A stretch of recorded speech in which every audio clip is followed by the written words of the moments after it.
ఇలా అడగడం ముమ్మాటికి రాంగ్ అనమాట. మగాలు రేప్ చేస్తారా లేదా, మగాలు మర్డర్ చేస్తారా లేదా? సో మీరు అందరు మర్డరర్సా, మీరు అందరూ రేపిస్తా? ఇప్పుడు మనం చూసుకున్నట్లయితే ఒక అమ్మాయి నన్ను ఒకడు ఈ విధంగా టచ్ చేస్తున్నావు అని చెప్పి ఒక సెల్ఫీ వీడియో తీసి సోషల్ మీడియా వదిలింది.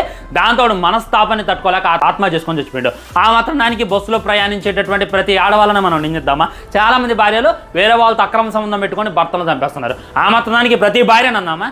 ఎలా అంటాం రాంగ్ అనమాట. మీకు కుక్కలంటే అంత ప్రేమ ఉంటే, నిజంగా అవేమీ చెయ్యట్లేదు అని చెప్పి మీకు అనిపిస్తే ఒకసారి రండి, మాతో పాటు మా స్లమ్లో నివసించండి, మాతో పాటు మా స్లమ్లో చిన్న పిల్లగాలను తీసుకొని కొన్ని రోజులు జీవించండి. అప్పుడు అవి పెట్టేటటువంటి బాధలు ఏంటి అనేటటువంటిది మీకైతే అర్థమవుతుంది అనమాట.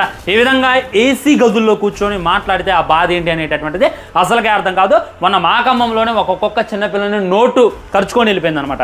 అండ్ మొన్న ఈ మధ్యన ఒక బైకర్ వెళ్తుంటే వాడు 60-50 మీద ఉన్నాడు, సడన్గా వీధికి ఒక ఎదురొస్తాడు, వాడు టర్న్ చేస్తే రాయి మీద పడి వాడు అక్కడికక్కడే చనిపోయింది. వాళ్ళ ఫ్యామిలీ పరిస్థితి ఏంది? ఇవన్నీ కూడా ఆలోచించుకోవాలి. నేను మళ్ళీ చెప్తున్నాను, నేను చంపడానికి అసలు ఏమాత్రం కూడా సపోర్ట్ చేయండి. చంపడం అనేటటువంటిది పరిష్కారం కాదు, దీనికి ఇంకో పరిష్కారం ఉంటుంది. అదేంటి అని అంటే, ఇప్పుడు చాలామంది ముందుకు వచ్చి మాట్లాడుతున్నారు కదా సెలబ్రిటీస్, ఈ విధంగా వీధి కుక్కను చంపడం తప్పు అది ఇది. వాళ్ళంతా ఏం చేస్తారంటే డబ్బులు వేసుకొని ఒక రకమైనటువంటి వ్యాక్సిన్ని తయారు చేయించండి. ఆ వ్యాక్సిన్ తయారు చేయడానికి గవర్నమెంట్కి చాలా ఖర్చు అవుతుంది. గవర్నమెంట్ దగ్గర బడ్జెట్ లేదు. మీరు ఆ వ్యాక్సిన్ తీసుకొచ్చి ప్రతి వీధి కుక్క వేయండి. ఈ వీధి కుక్కగా రావడం వల్ల ఏ విధమైనటువంటి రేబీస్ రాదు, ఏ విధమైనటువంటి రోగం రాదు అనేటటువంటి గ్యారెంటీ ఇవ్వండి. లేదా ప్రతి మగ కుక్కకే ఈ విధంగా సంతానోత్పత్తి అంటే ఇది క్రాసింగ్ చేసిన ఇంకో కుక్కల పట్టకుండా ఒక ఇంజక్షన్ ఇప్పించండి. ఈ విధంగా చాలా మార్గాలు ఉన్నాయి. అంతేగాని మీడియా ముందుకు వచ్చి ఇలా వరలడం వల్ల 0.001% కూడా ఉపయోగం లేదు అని చెప్పి నా గట్టి ఫీలింగ్. ఒకసారి రండి, మా ఊరు రండి, మా స్లమ్ రండి, మీకు అప్పుడు అర్థమైతే అవి పెట్టేటటువంటి బాధలు ఏంటి అని.